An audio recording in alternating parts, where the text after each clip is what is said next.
Let's do it. All right, let's do it real quick. All right, so this is the Loft, episode 16. I'm with Pete Stampone. Welcome, brother. Yo, what's going on, Welcome man? again. Yeah, So thanks for having me. Good, man. So we already dived into conversation. So let's talk a little bit. Let's dive back in a little bit how you got started. Yeah, growing up as a kid, I was always interested what was going on in the kitchen, you know, whether it was my grandmom, who was like a big influence on me, like the way she cooked, and my mom, you know, who got many recipes from my grandmom. So I was always interested in it. And like when I got a little older, like teenage years in high school, I was always just like, you know, making food for my friends. And, you know, we would skip school. We'd make like a bunch of like breakfast shit. Yeah, when I was down the shore, you know, living senior summer, I was always the chef in the house. So once I like knew that I loved it and I worked in some, you know, kitchens, I decided to go up to culinary school in Providence, Rhode Island at Johnson & Wales University, which is like a pretty prestigious school for culinary. That's fire, bro. So we went up there 4 years, you know, got an associate's in culinary arts and a bachelor's in food service management. So yeah, I've always loved it, and you know, and that's dope. Having the experience and the classical training has only like, you know, been good for me. Yeah, that's dope. Sure. You turned it into a real business, and yeah. And you were saying too, like we talked earlier, you were saying that you still work a full-time job, right? Yeah. So yeah, I manage for a food service company. I manage in the kitchen, so I'm working there, you know, 40, 50 hours a week, and coming home and doing Pete's Eats when. Basically just working 2 jobs, you know, 80, sometimes almost 100 hours a week. That's crazy, you bro. know, doing whether it's a weekly special I do, whether it's cheesesteak pasta, but I also do meal preps, private dinners, and catering. That's like that. Yeah. Even hearing it the second time, it's crazy. Yeah. 80, 90 hours, man. Yeah, it's nuts. Yeah, and so I'll dive into like, so you have any like big inspirations that kind of got you deep into it? Is also like maybe people you look up to on TV or anything either too, like either way. Yeah, so, you know, growing up, we would go out to dinner a lot. We'd go to nice restaurants. You know, my parents like to eat and live large, so yeah, just going out to those restaurants, you know, getting a good palate, seeing my grandmom cook the way she, you know, she's 100% German, so her husband was 100% Italian, so she learned to cook the food that he liked and cooked it great. And like guys like in the city, you know, Jose Garces, Mark Vetri, who are like predominant chefs in Philadelphia, and they're now celebrity chefs. Guys like that have definitely been an inspiration towards me. Yeah, that's dope, man. Yeah, and it's like it's crazy because the food that you've been making looks really good, bro. Like just seeing on my social media and like checking on my Instagram, like you came up out of nowhere, and like I remember when I followed you and I'll check your story and like everyone's posting about it, like people I know. That's like it's just crazy how. I think what makes me unique and like stand out is that I can do everything. You know, I can make you a banging cheesesteak or a chicken cutlet sandwich, but I could also come to your house and cook you a 7-course private dinner, like, you know. And I think that's what, you know, makes me stand out a little bit. You got it all, and you're talking. So like, what was the first dish that you whipped up that you sold with Pete's Eats? So yeah, I started Pete's Eats right in the beginning of COVID to shut down the restaurants. You know, shut down, and you know, people pushed me, you know, to start like, you know, selling my food. And so the first one I did was like, you know, it was more hindered towards the family, like family deals, you know, because people were out of work and all that stuff. So we did, I think we did a penne vodka, you know, come with a Caesar salad and bread, like the big pans of it.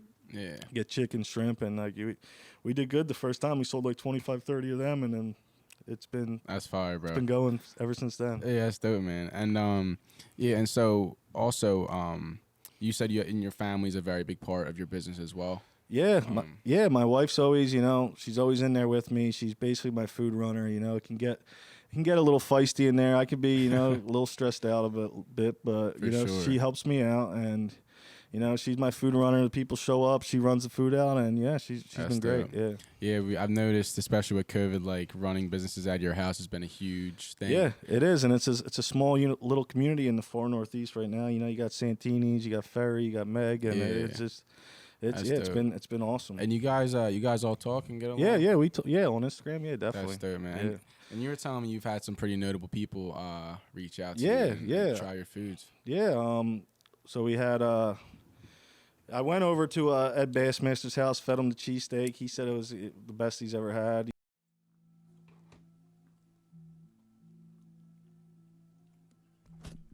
Okay.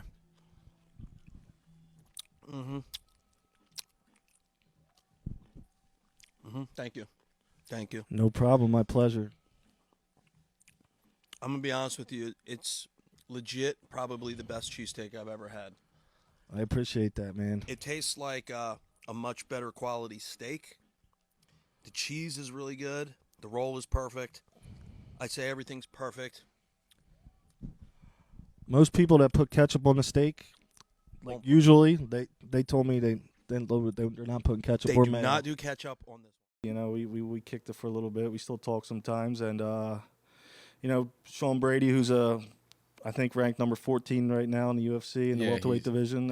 14-0, I believe. Too. Yeah, he's you know, a couple other guys like Dunphy, some like, you know, major food pages on Flavor of online. Philly. Yeah, Flavor of Philly, Fill My Plate. A couple, you know, other Instagrams. I can't even think. It's been a lot of people. Yeah, they've been supporting. So you brought me a cheesesteak here to try. Yes, yes. So what did they say about the cheesesteak?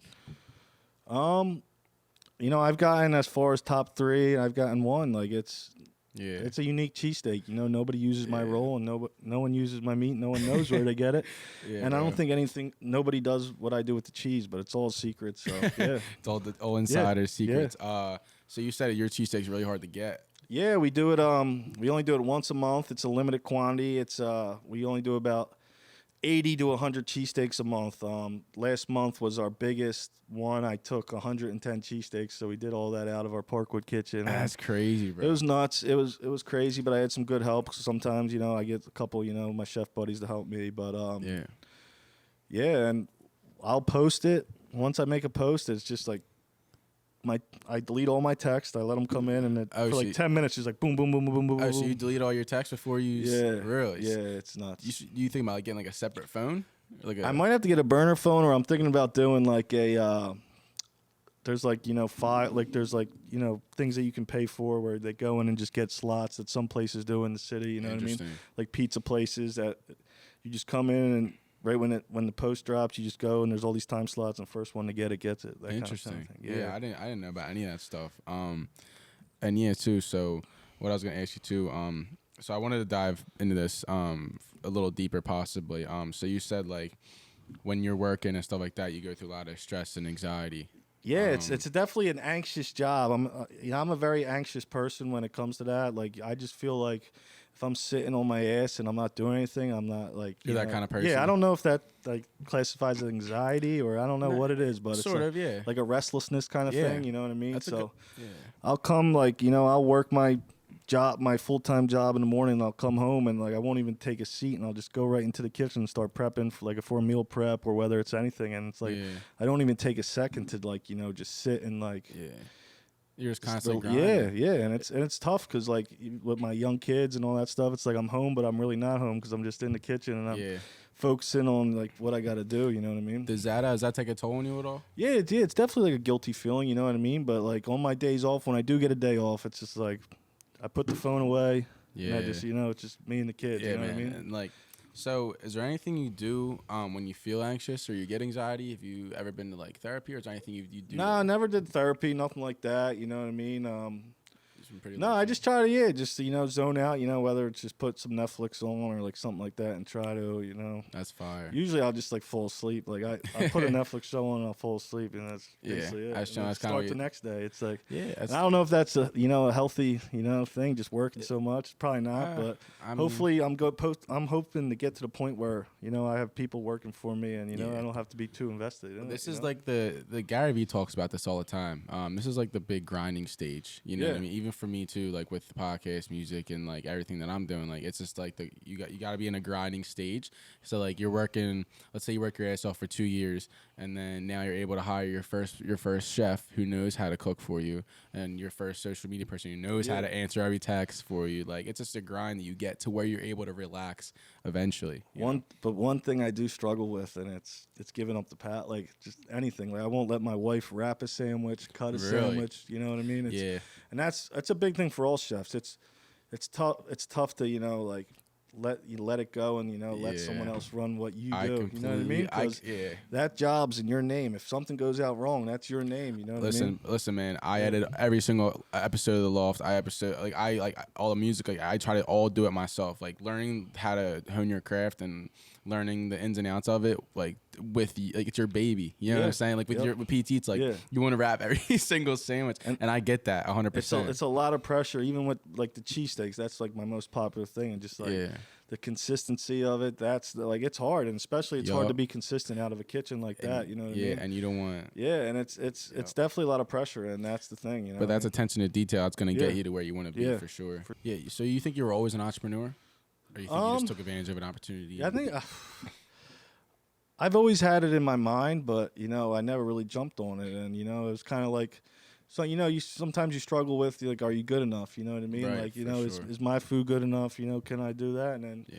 officially, you know, that's something you know you struggle with, but taking the jump, you know, it's just like it's been the most confidence I've had in my life. Like, Dude, doing that's this. so. Yeah, I fucking yeah. love to hear that, Yeah. bro. Like, so talk to me. Yeah, so let's talk a little bit about that. Taking that initial jump and stepping into that. Be like, yo, like, because you're serving your food to the public. It's Yeah. like it can go one of two ways. Yeah, no, definitely, you know, and you know, I got all my food safety certifications, so that's like, you know, it's not an issue. You know, we're being safe and all that stuff. You know, taking precautions. You know, wearing masks, wearing gloves, all that stuff.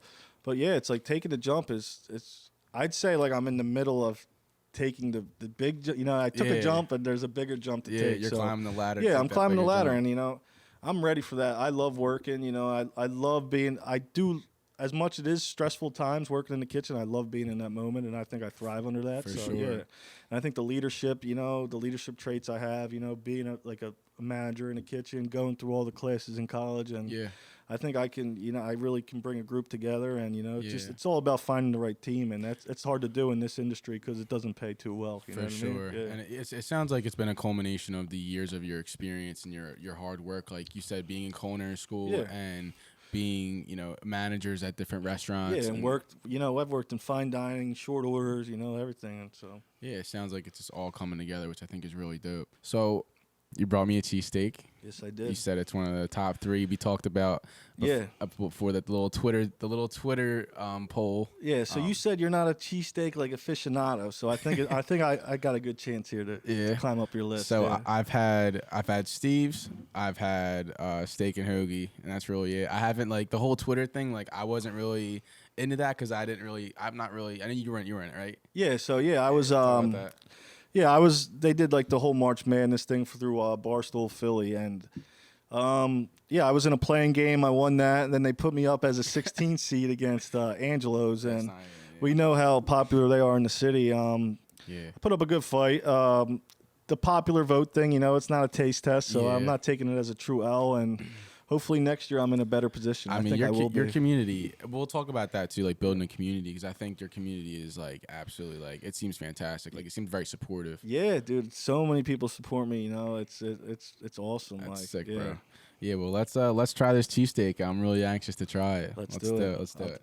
All right, so we did this with the flavor of Philly too. So we did like we did a little. I'm like look at it, analyze it. The flavor of Philly, he knows. Yeah, I think he said he did had he me say? top 3. He said you were top 3. Yeah, That's with maybe John's and Angelo's. I That's don't know. dope, bro. And you said that the roll is like you get your roll from somewhere Yeah, unbeknownst an to man. undisclosed location. Yeah. Unbeknownst to man. Yeah. All right, this looks absolutely phenomenal. Let's see this camera. This looks great, dude.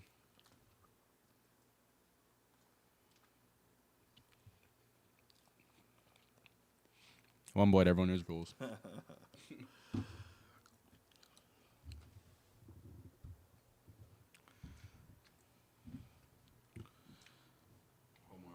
There's gonna be so many jealous people watching you eat this.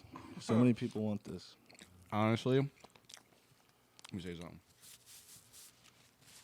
I can see why, dude. This is probably the best cheesesteak I've ever had. I'm not even just saying it. Like, Appreciate that. bro, like, dude, like, first of all, the roll, it's soft. I can see why they're jealous. Holy shit, bro. The cheese is good. Yeah, the incorporation of the cheese, you know, in steak, you know, every bite you get some cheese. I think that's Yeah. very important to a cheesesteak. So you don't have to tell me, but you toss it a certain way. Yeah, it's I'm not- tossed, and there's a couple different things I do with the cheese that nobody else does. So Dude, that's unreal.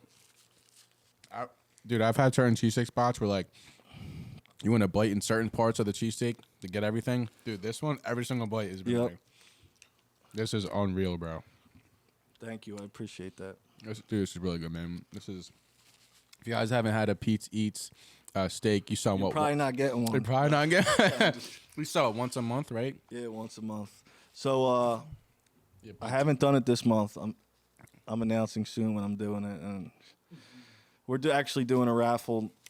If we're selling like a limited edition Pete's Eats shirt. We've had a couple in the past, and if you buy a shirt, you get 5 raffle tickets to win 4 free cheesesteaks.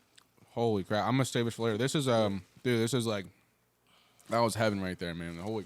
It's insane to me how these places like your cheesesteak, which is I see where Larry's coming from. Flavor Philly. Yeah. Like shout out to Larry, dude. That's good, man. I'm gonna save some for my dad too. I'm gonna let him try it too. Yeah, definitely. So talk about your raffle a little bit. You doing a raffle? Yeah, so we've been doing raffles, like every month, to give away some free cheesesteaks, some extra chances, Grab your cap. So, the one we did last month was, you voted for me in the that Barstool thing. You got a raffle tickets to.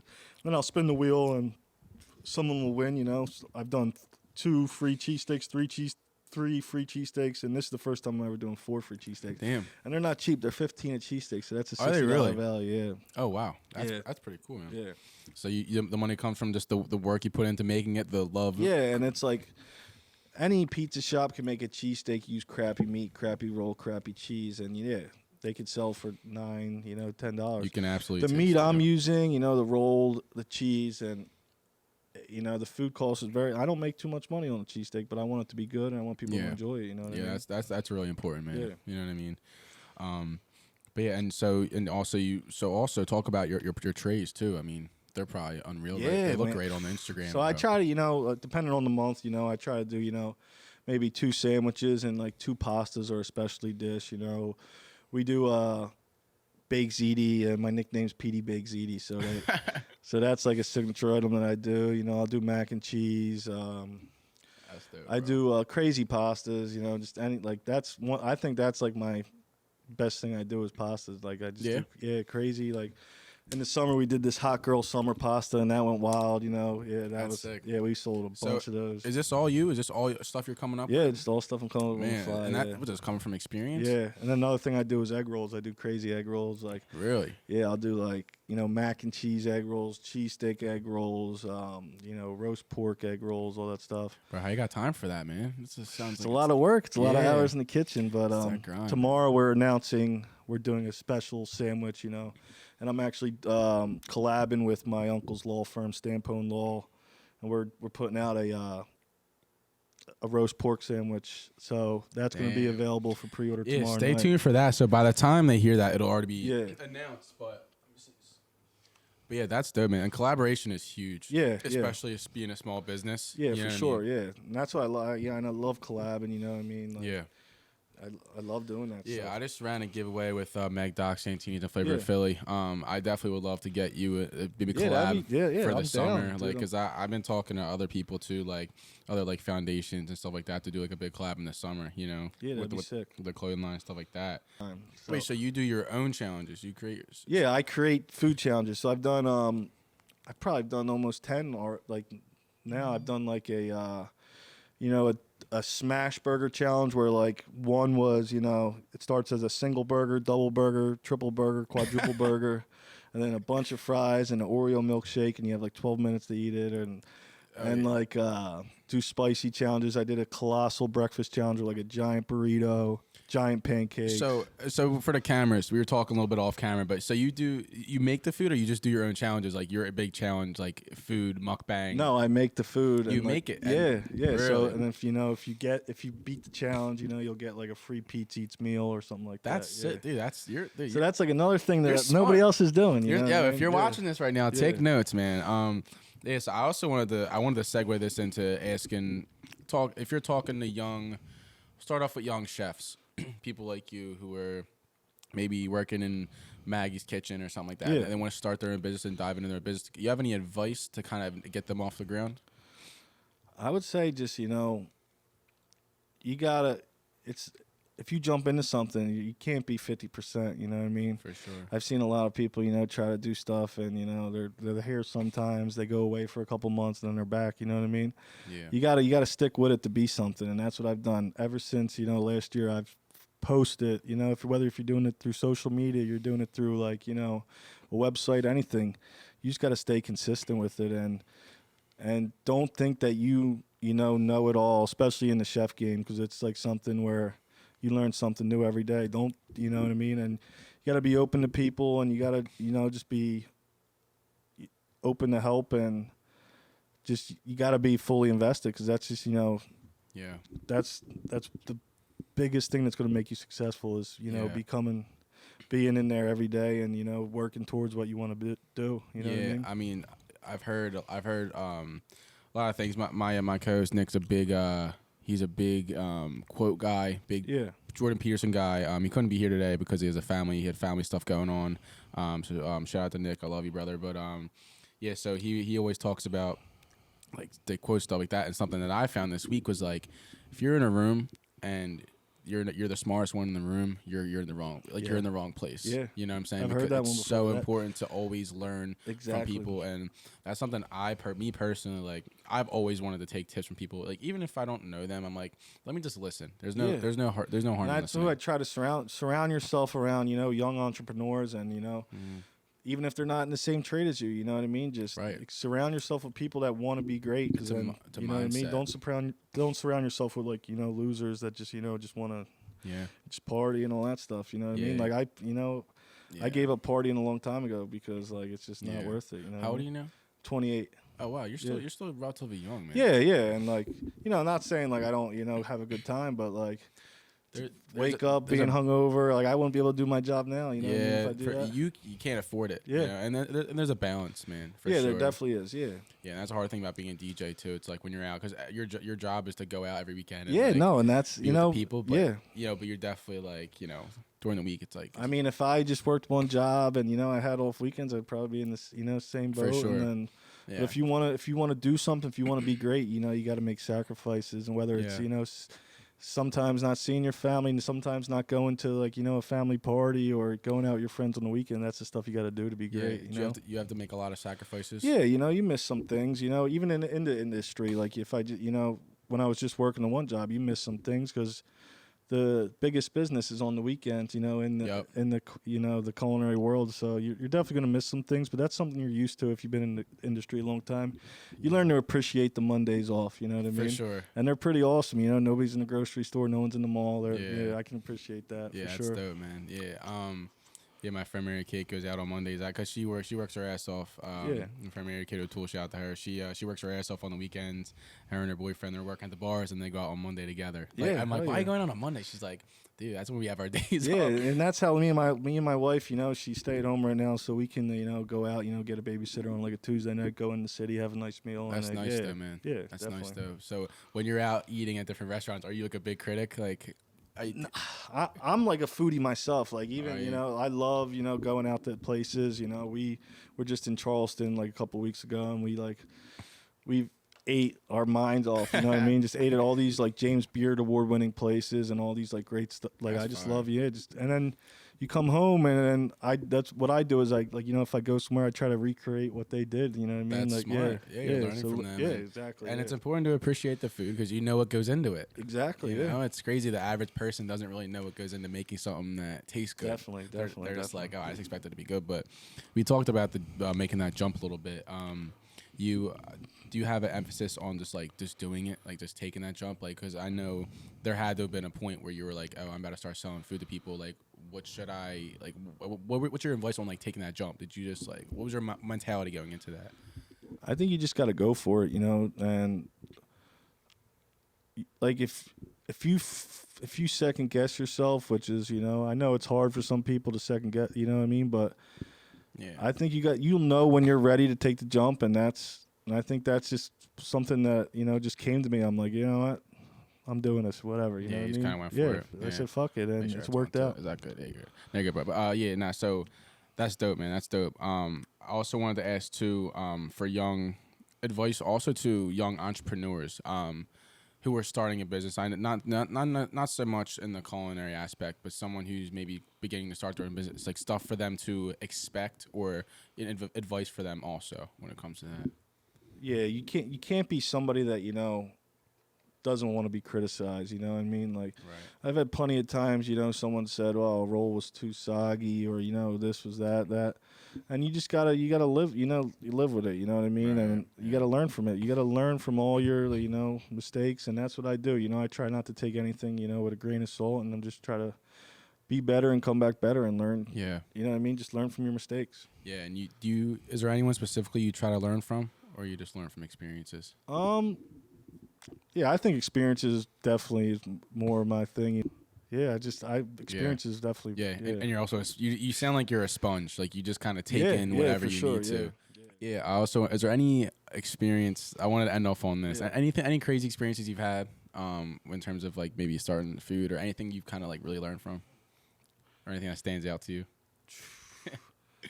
One thing we used to do in college, which was, like I was in a fraternity in college, basically a lot of bakers, chefs, and we basically started the fraternity up from the ground up. Like we started a chapter A of culinary fraternity? Yeah, so my college wasn't just like, culinary, it was everything. It was, had business, everything. It was a big university. That's And fire. so it already had a couple fraternities, but we didn't, I wasn't like, I didn't want to pledge any or whatever. So Yeah. like 11 of us, like we started a chapter of a national fraternity at our school. And That's pretty sick. we used to do we would live in like 3-story houses kind of like this. And they all each had their own little like kitchenette. So we would do like Chopped battles. I don't know if you ever seen Chopped. Like it's on Food I've heard Network. of it, It's like though. a food cooking competition. And we Those all like chip in and like that Dude, kind of stuff. those like are that. fun shows to watch, but I always get hungry, so I try not to watch it. Yeah. So talk about that. So talk We about would, that a little bit. we would if we would all throw up money and then we would have judges and we'd have like people cooking on all floors. So That's yeah. fire.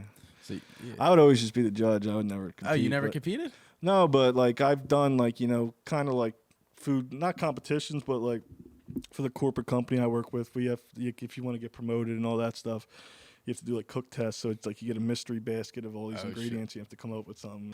I ended up great, so they gave us like all this fish called monkfish. It's kind of like, a lobster kind of thing. And that's fine, bro. A bunch of grains. So I made like a nice like farro dish. I don't know if you're familiar with farro. Nah. It's like a grain and so farro, monkfish, some charred broccolini, and that's fire. Yeah, dude. citrus beurre blanc, and I got the job, so it worked out. That's dope, man. Good for you, bro. I mean, it sounds like you've had a crazy journey, and I mean, I hope the people listening can learn from it because you dropped a lot of gems today, just kind of talking about like the consistency and the dedication to your craft, which I think is dope. Man. Yeah, for sure. But yeah, so what's next? I could keep continuing what I'm doing, and Yeah, I'm looking, I'm gonna say after the holidays, I'm gonna really, really strongly look into opening up a place, or like I said, doing that bar thing, or that kind of thing. So I'm definitely gonna make a move soon. I got a trip to Disney planned for the kids in Thanksgiving, so I'm not making any decisions before that. there you go, man. That's the most important thing. That's Getting there. it sounds like you got a good head on your shoulders. It's Yeah. good. You have a really good balance going with your family and that's what it's all the about. business. Yeah, for sure.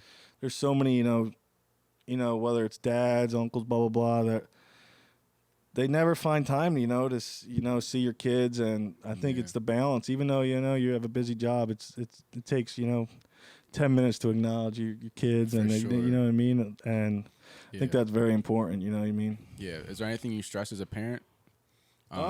No, I mean my kids are great.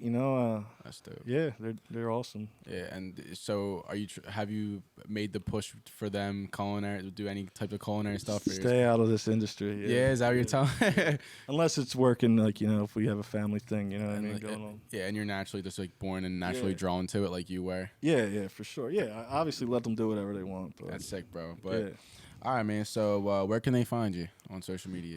It's Pete's_Eats 215. It's just on Instagram.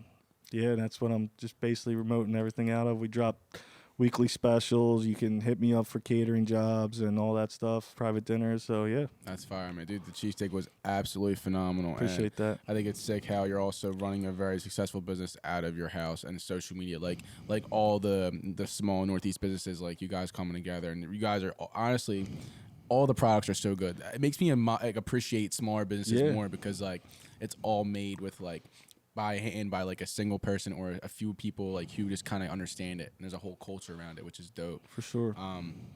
But yeah, so everything will be linked down in the description. Pete, I appreciate you coming on, brother. Yeah, thanks for having me, man. This is a lot of fun, man. Yeah. So it's episode 16 of The Loft. I'm Kevin Nichols. That's Pete Stampone, and peace, guys. And try their cheesesteaks. Really, if you can get your hands on them, I can't stress. Keyword is if. If I can't stress enough, that cheesesteak was absolutely fire. I'm gonna destroy it after this. We're done filming, but yeah, guys, thank you guys so much and peace. Take it easy.